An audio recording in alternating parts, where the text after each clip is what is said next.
بسم اللہ الرحمن الرحیم الحمد للہ رب العالمین والصلاة والسلام علی اشرف الانبیاء والمرسلین وعلی آلہ واصحابہ اجمعین اما بعد۔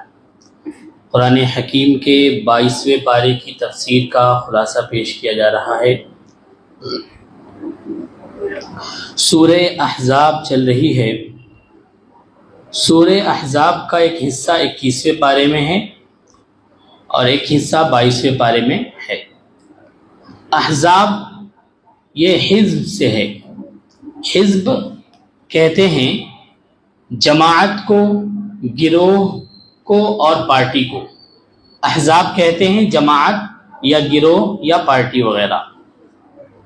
یہ جو صورت ہے یہ حزب، اس کے بارے میں اس کا پس منظر یہ ہے کہ کفار و مشرکین نے مسلمانوں کو صفحہ ہستی سے مٹانے کے لیے عرب کے چند قبائل کو اپنے ساتھ لیا اور ایک بڑی فوج انہوں نے تیار کی۔ تقریباً 10,000 کی تعداد والی فوج انہوں نے تیار کی، مختلف قبائل سے ملا کر کے کفار و مشرکین کہ مدینہ کے اوپر ہم چڑھائی کریں گے اور پورے مدینہ کو ختم کر دیں گے، مسلمانوں کو صفحہ ہستی سے مٹا دیں گے۔ یہ واقعہ اس احزاب میں، سورہ احزاب، اس کو خندق بھی کہتے ہیں، جو جنگ خندق ہوئی تھی اسی کا تذکرہ اس سورت میں اللہ رب العالمین نے کیا ہے۔ اس سورت کی شروعات اللہ رب العالمین نے کہا یا ایھا النبی اتق اللہ، اے پیارے حبیب اللہ رب العالمین سے ڈریے۔ اور دوسرا ٹکڑا ہے ولا تطع الکافرین والمنافقین، آپ کافروں اور منافقین کی اطاعت مت کریے، کافروں اور منافقین کی بات کو مت مانیے۔ پہلا جو ٹکڑا ہے یا ایھا النبی اتق اللہ، اللہ رب العالمین اپنے نبی کو حکم دے رہا ہے کہ اے نبی تقوی اختیار کیجئے، اللہ سے ڈریے۔ جب نبی کو اللہ تعالیٰ یہ حکم دے رہا ہے اور نبی کو اس چیز کی ضرورت ہے کہ وہ تقوی اختیار کریں، تو ہم اور آپ، ہم تو اس سے کہیں زیادہ اس بات کے ہم یہ ہیں کہ ہمیں تقوی اختیار کرنا ہے، ہمیں اللہ تعالیٰ سے ڈرنا ہے۔ اللہ کے رسول صلی اللہ علیہ وسلم کے بارے میں آتا ہے جبکہ اللہ کے رسول صلی اللہ علیہ وسلم معصوم عن الخطا تھے، ان سے کوئی بھی گناہ نہیں ہو سکتا تھا، اس کے باوجود اللہ تعالیٰ کہہ رہا ہے کہ آپ ڈریے اللہ رب العالمین سے اپنے معاملات میں۔ وہ نبی تھے، ہم تو ان کے امتی ہیں اور ایسے دور میں جی رہے ہیں جہاں یہ فتنوں کا دور ہے، ہر طرف سے فتنے جکڑے ہوئے ہیں، ایسے میں ہم زندگی گزار رہے ہیں، تو ہمیں اور زیادہ اللہ تعالیٰ کا ڈر اور اللہ تعالیٰ کا تقوی ہمارے سینے میں ہونی چاہیے اور ایسے ہمیں زندگی گزارنا ہے۔ اور دوسری بات، دوسرا ٹکڑا ہے وَلَا تُطِعِ الْكَافِرِينَ، آپ کافروں کی اور منافقین کی بات مت مانیے، جیسا وہ کر رہے ہیں ویسا مت کریے۔ اگر آپ کافروں کی یا منافقین کی بات مانیں گے، اور آپ کا مطلب یہ تمام مسلمان اس کے اندر شامل ہیں کہ تمام لوگوں کو اللہ رب العالمین کہہ رہا ہے کہ کافروں اور منافقین کی بات مت مانیے۔ اگر بات مانیں گے تو دو نقصانات ہو سکتے ہیں۔ پہلا نقصان تو یہ ہے کہ یہ کہیں گے کہ یہ تو ہماری طرح ہیں، یعنی اگر ہم کفار کی بات مانتے ہیں تو کافر بتوں کی عبادت کرتے اور مسلمان قبروں پہ جا کر کے قبر کی عبادت کرتے۔ اسی طریقے سے کفار کے درمیان بھجن اور کیا کیا ہوتا ہے وہ کرتے، مسلمانوں کے یہاں قوالیاں ہوتی ڈھول تاشوں کے ساتھ۔ تو اگر ہم ان جیسا فعل کریں گے، کافروں جیسا فعل، منافقین جیسا فعل، تو ہمارے اور ان میں فرق کہاں رہا؟ اسی لیے ہمیں ان کی بات نہیں ماننی ہے اور ان جیسا فعل نہیں کرنا ہے۔ اور دوسرا نقصان یہ ہوگا کہ اگر ہم ان جیسا فعل کریں گے تو وہ اسلام کی طرف نہیں آئیں گے۔ ہمیں تو دعوت بھی تو دینا ہے غیر مسلموں کو، ہمیں اپنے بھائیوں کو اسلام کی طرف بلانا بھی تو ہے، لیکن اگر ہم انہی جیسا فعل کرنے لگیں تو وہ ہماری بات سے متاثر نہیں ہو سکتے، وہ اسلام کی طرف نہیں آ سکتے۔ اور یہی وجہ ہے کہ کفار آئے دن یہ کہتے رہتے ہیں، اس طرح کی بات آتی ہے کہ ہم نے اور تمہارے میں فرق کیا ہے، ہم بتوں کی عبادت کرتے ہیں، تم قبروں کی عبادت کرتے ہو، اس طرح کی بات آتی ہے۔ تو حقیقت یہ ہے کہ اللہ تبارک و تعالی نے جو شریعت ہمارے لیے منظم کیا ہے، مرتب کیا ہے، اس شریعت پر اگر ہم عمل کرتے ہیں اور شریعت نے جو اخلاق مسلمانوں کو سکھائے ہیں اس اخلاق کے مطابق زندگی گزارتے ہیں تو پھر کوئی بھی نقصان نہیں ہوگا، اور ہمارے اخلاق سے دوسرے قوم متاثر ہو کے ہمارے قوم میں بھی آئیں گی۔ تو یہ ایک بات ہو گئی۔ اس کے بعد اس میں یہ سورہ احزاب ہے، یعنی خندق، اور تقوی سے اللہ رب العالمین نے بات شروع کی۔ تقوی کا اور احزاب یعنی خندق کا کیا تعلق ہے؟ جنگ خندق ہوا، خندق یعنی خندق کہتے ہیں کہ یقیقک من المخاطر الخارجیہ الدنیویہ، یعنی باہری یا خارجی دنیاوی خطروں سے اپنے آپ کو بچانا۔ خندق کہتے ہیں گڑھا کھودنے کو۔ تو یہ جو جنگ خندق ہوا، خندق کے ضمن میں اللہ تعالیٰ نے اپنی بات تقوی سے سٹارٹ کی۔ کیوں؟ اس میں یہ بتایا گیا ہے، یہ کہا تو خندق تو یہ ہے کہ ایک انسان خارجی دنیاوی خطرے سے اپنے آپ کو بچاتا ہے، اور تقوی کا مطلب یہ ہے کہ انسان اپنے آپ کو باطنی، جو شیطان باطن سے ہمیں حملہ کرتا ہے اس سے اپنے آپ کو انسان بچاتا ہے۔ اگر آپ تقوی اختیار کر لیتے ہیں تو تقوی سے کیا ہوتا ہے کہ آپ شیطان کے حملے سے بچ جائیں گے۔ اور ایک بندہ اگر خندق کھودتا ہے تو جو دشمن سامنے سے ہم پر وار کرنے والا ہے، ہم اگر گڑھا کھود دیے اس کے سامنے تو وہ اس طرف سے اس طرف نہیں آ سکتا۔ تو گویا کہ ظاہری طور پر اگر ہمیں دشمنوں سے بچنا ہے تو ہمیں خندق، اور اگر باطنی طور پر ہمیں دشمنوں سے بچنا ہے، شیطان ایسے دشمن سے، تو ہمیں تقوی اختیار کرنا ہے، اپنے دل میں تقوی کا خندق کھودنا ہے۔ یہ ایک فرق ہے۔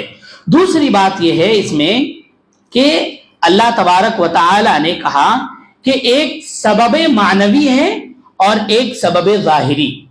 انسان اپنے آپ کو بچاتا ہے سبب ظاہری، یعنی ظاہری طور پر سبب اپناتا ہے۔ کوئی دشمن اگر حملہ کرنے والا ہے تو ظاہری سبب ہم اپناتے ہیں، چاہے وہ جون سی بھی سبب ہو۔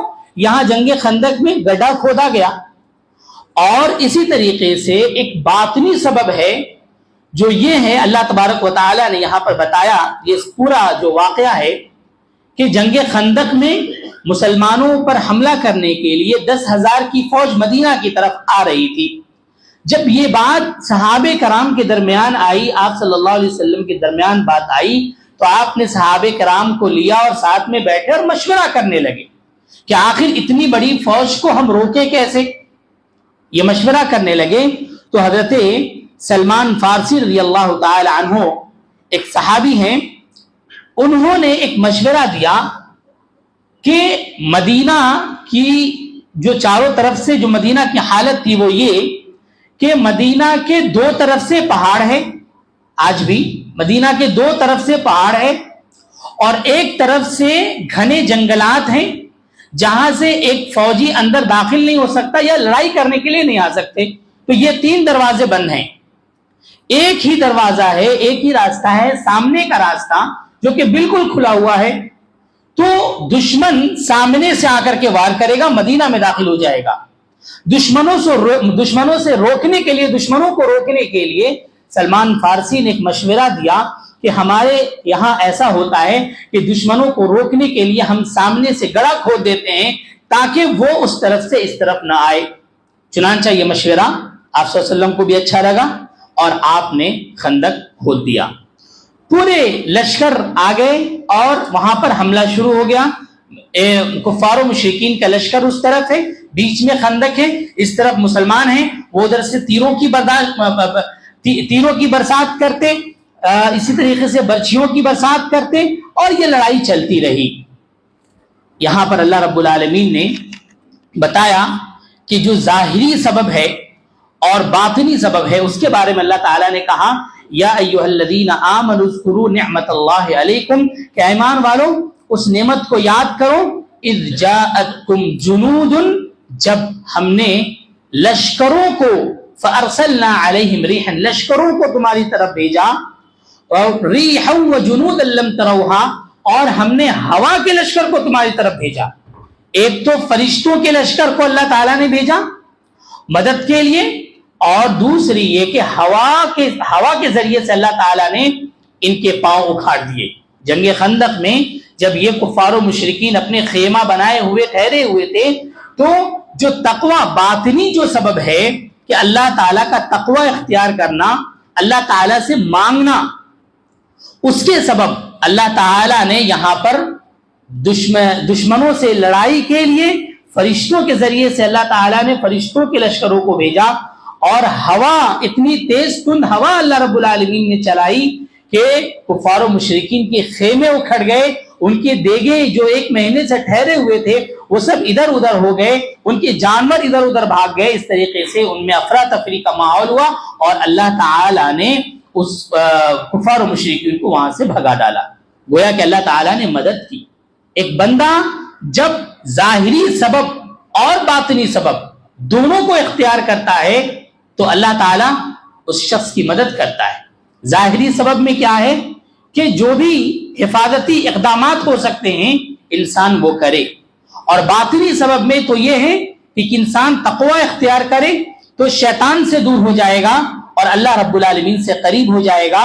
اور یہ باطنی سبب میں ہے کہ جب ایک انسان تقوی اختیار کرتا ہے، اللہ تعالیٰ سے ڈرتا ہے، تو اللہ تعالیٰ اس کے معاملات کو آسان کر دیتا ہے۔ اس کے بعد یہاں پر حضرت زید بن حارثہ رضی اللہ تعالی عنہ کا ایک واقعہ ہے۔ حضرت زید بن حارثہ کے بارے میں یہ بات آتی ہے کہ ان کو ڈاکوؤں نے ان کے علاقے سے اغوا کر لیا تھا۔ اغوا کرنے کے بعد لا کر کے مکہ کے بازار میں ان کو بیچ دیا۔ چنانچہ زید بن حارثہ حضرت خدیجہ رضی اللہ تعالی عنہا کے پاس آ گئے، انہوں نے خریدا، اور حضرت خدیجہ نے زید بن حارثہ کو آپ صلی اللہ علیہ وسلم کے حوالے کر دیا، آپ صلی اللہ علیہ وسلم کو دے دیا۔ چھوٹے بچے تھے، آپ صلی اللہ علیہ وسلم کے ساتھ رہنے لگے، اٹھنا بیٹھنا، یہاں تک کہ آپ صلی اللہ علیہ وسلم نے زید بن حارثہ سے اتنا زیادہ محبت کرنے لگے، کوئی تو تھا نہیں، آپ صلی اللہ علیہ وسلم اتنا محبت کرنے لگے، اور زید بن حارثہ بھی آپ صلی اللہ علیہ وسلم کے اخلاق سے اتنا زیادہ متاثر ہو گئے کہ لوگ، آپ صلی اللہ علیہ وسلم نے ان کو بیٹا بنا لیا، آپ نے ان کو بیٹا کہا، اور لوگ بھی زید بن حارثہ نہ کر کے زید بن محمد پکارنے لگے، گویا کہ محمد کا بیٹا۔ یعنی یہ ایک واقعہ ہے زید بن حارثہ کے بارے میں۔ جب ان کے والدین کو یہ معلوم ہوا کہ یہ مدینے میں ہیں، والدین جب آئے ان کو لینے کے لیے تو انہوں نے انکار کر دیا۔ کیوں انکار کیا؟ اس لیے کہ زید بن حارثہ کو آپ صلی اللہ علیہ وسلم کے ساتھ رہتے ہوئے اتنی محبت ہو گئی اور اسلام داخل ہو گیا، وہ اپنے ماں باپ کو بھی قربان کر دیے اور اسلام کو چھوڑ کر اپنے ماں باپ کے ساتھ نہیں گئے۔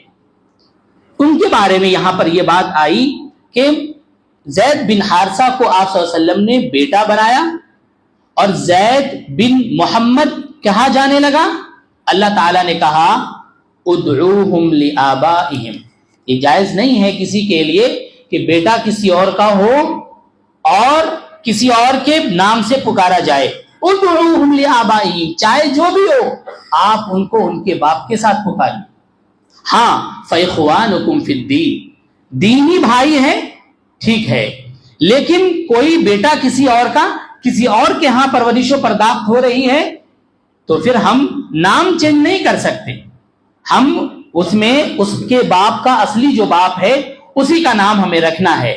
اللہ تعالیٰ نے کہا ما جعل اللہ لرجل من قلبین فی جوفی، کہ اللہ تعالیٰ نے کسی شخص کے جسم میں دو دل نہیں رکھے، دو دل نہیں رکھے اللہ تعالیٰ نے۔ یہاں بتانا چاہا کہ جب ایک انسان کے جسم میں ایک ہی دل ہوتا ہے تو اس دل میں، یہاں بتایا گیا ہے کہ ایک انسان کے جسم میں دو دل نہیں ہیں، ایک ہی دل ہوتے، اور وہ بھی رجال کہا گیا لرجل، آدمی کے دل میں، لیکن عورت کے دل میں، ہاں عورت کے جسم میں دو دل ہو سکتے ہیں۔ کیوں؟ اس لیے کہ عورت حاملہ ہوتی ہے، 8-9 مہینے کا بچہ ہوتا ہے، ایک تو اس کا دل اور بچے کا بھی دل. تو یہاں پر اللہ تعالیٰ نے لِرَجُلٍ مِّن قَلْبَيْنِ کہا کہ کسی آدمی، کسی مرد کے جسم میں 2 دل نہیں ہوتے، ایک ہی دل ہوتا ہے. اللہ تعالیٰ یہ کہنا چاہ رہا ہے کہ جب ایک انسان کے جسم میں ایک ہی دل ہے تو اپنے اس دل میں رحمان کو بسا لے، نہ کہ شیطان کو. اپنے اس دل کو رحمان کے لیے خالص کرے. اگر وہ رحمان کے لیے خالص کرے گا تو پھر وہ اپنے رب سے قریب ہو جائے گا. اگر شیطان کو اپنے دل میں پالے گا تو وہ شیطان آپ کو اپنے آپ کے رب سے دور کر دے گا. اسی لیے ہر انسان کا دل ہے اور اس دل میں اچھی چیزوں کو بسانا چاہیے، اس دل میں اچھی چیزوں کو جگہ دینا چاہیے، اس دل میں اللہ تعالیٰ کا خوف اور اللہ تعالیٰ کا ڈر لانا چاہیے، آخرت کی فکر لاتے ہوئے دنیاوی زندگی گزارنی چاہیے. یہ اللہ تعالیٰ نے کہا. اور یہ بھی کہ اگر ایک انسان یعنی ایک انسان کے دل میں جب رحمان بس جائے تو پھر وہ برائی نہیں کر سکتا. وَلَيْسَ عَلَيْكُمْ جُنَاحٌ فِي مَا أَخْطَأْتُمْ، لیکن اس میں یہ کہا گیا ہے کہ جناح فی ما اخطأتم به ولکن ما تعمدت قلوبکم، اگر دل میں شیطان آ جائے، لیکن اگر غلطی سے کوئی کام ہو جائے تو اللہ تعالی نے اس کو معاف کیا ہے. اگر ایک انسان، اب غلطیاں 3 طرح سے ہوتی ہیں. اللہ تعالیٰ نے انسانوں پر 3 گناہ کو معاف کر دیے. انسان اپنی زندگی گزارتا ہے تو کئی اعتبار سے گناہ کرتا ہے، کئی اعتبار سے. تو 3 گناہ ایسے ہیں جو اللہ تعالیٰ نے معاف کر دیا ہے. ایک تو نسیان، بھول چوک سے، آپ کو نہیں معلوم تھا، آپ بھولے سے وہ گناہ کر لیے، ہو گیا گناہ، تو پھر اللہ تعالیٰ اس پر مواخذہ نہیں کرے. آپ کو معلوم ہے گناہ ہو گیا تو پھر آپ جو ہے اس کے بارے میں اللہ تعالیٰ سے توبہ کر لیجیے، معافی مانگ لیجیے. اس کے بعد اکراہ، زبردستی اگر کوئی شخص آپ سے غلط کام کروائے اور آپ کو کہے کہ اگر تم یہ کام نہیں کرے تو میں تمہیں مار ڈالوں گا، زبردستی اگر کوئی شخص کسی کو کام کروا رہا ہے تو ایسے میں اگر وہ غلط کر لیا اپنی جان کو بچانے کے لیے تو اس کے لیے یہ جائز ہے. اور تیسری چیز یہ ہے کہ خطا، وہ تو بھول چک تھا اور غلطی سے. مثال کے طور پہ ایسا ہے کہ ایک شخص اگر تیر کا نشانہ لگا رہا ہے کسی چڑیا کے اوپر یا کسی جانور کے اوپر، غلطی سے کوئی انسان سامنے آ گیا اور اس کو لگ گیا، یہ غلطی ہے. اسی طریقے سے ایک بندہ روزہ رکھ رہا ہے، ناک میں پانی ڈال رہا ہے، کلی کر رہا ہے، تو اگر غلطی سے پانی چلا گیا اندر، جان بوجھ کر نہیں گیا تو روزہ نہیں ٹوٹے گا. اسی طریقے سے یہ 3 ایسی چیزیں ہیں، نسیان، زبردستی اور اسی طریقے سے غلطی سے کوئی کام ہو جائے، اللہ تعالیٰ نے اس کو معاف کیا ہے. لیکن اس کے علاوہ اگر کوئی جان بوجھ کر غلطی کرتا ہے تو پھر اللہ تعالیٰ کے ہاں معافی نہیں ہے اس وقت تک جب تک کہ وہ بندہ اپنی غلطی کا اعتراف نہ کر لے اور اللہ تعالیٰ سے توبہ نہ کر لے، یعنی کبھی نہ کرنے کا ارادہ کرے، تب جا کر کے اللہ تعالیٰ اس کو اس وقت تک معاف نہیں کرتا. اس کے بعد بتایا گیا ہے النبی اولا بالمؤمنین، کہ نبی انسانوں سے، نبی انسان کے جان سے بھی زیادہ قریب ہے. النبی اولا بالمؤمنین من انفسہم، کہ نبی جو ہوتے ہیں وہ لوگوں کے جان سے بھی زیادہ قریب ہوتے ہیں. ایک انسان کو سب سے زیادہ، ایک انسان کے سب سے زیادہ قریب کیا ہوتا ہے؟ اس کی جان ہوتی ہے. ایک انسان اپنے سب سے زیادہ قریب جان کو رکھتا ہے. اگر جسم میں کوئی تکلیف ہوتی ہے تو سب سے پہلے اس کے روح کو، اس کو محسوس ہوتا ہے. تو انسان سب سے زیادہ قریب اپنے جان کو رکھتا ہے. لیکن جہاں تک نبی کی بات آئے، یہ واحد ایسی ہستی ہے، واحد ایسی شخصیت ہے کہ اپنے مومن کو اپنے جان سے بھی زیادہ قریب نبی کو رکھنا ہے، نبی کی بات کو رکھنا ہے، اللہ کی بات کو رکھنا ہے. یعنی ایک مومن وہ ہوتا ہے جو اپنے جان سے بھی بڑھ کر اللہ سے اور نبی سے محبت کرتا ہے.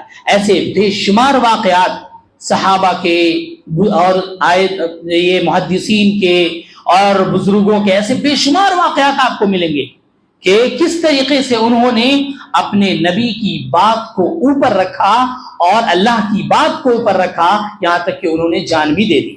حالانکہ ایسا کہاں، ابھی حالات ایسے بنے ہوئے ہیں کہ دوسرے قوم والے ایک مسلمان کو پکڑ کر زبردستی ان سے غلط نازیبہ کلمات کہلواتے ہیں اور پھر اسے مار دیتے ہیں. ایک عین توحید کا سب سے اعلیٰ درجہ یہ ہے کہ ایک بندہ اپنی جان کو دے دے لیکن اپنے زبان سے وہ شرکیہ کلمات نہ کہے. یہ توحید کا سب سے اعلیٰ درجہ ہے لیکن اللہ تعالیٰ نے یہ اجازت بھی دی ہے کہ ایسے وقت میں اگر کوئی زبردستی کر رہا ہے تم بولو یا تم یہ کرو نہیں تو تمہاری جان چلی جائے گی، تو اس میں یہ ہے کہ ایک بندہ اپنی جان کو بچانے کے لیے وہ کلمات کہہ سکتا ہے۔ لیکن اللہ تعالیٰ سے اگر ایک مومن حقیقی محبت کرتا ہے اور حقیقی محبت اگر اس کے دل میں ہے تو اللہ تعالیٰ کے لیے اپنے جان بھی دے دے گا۔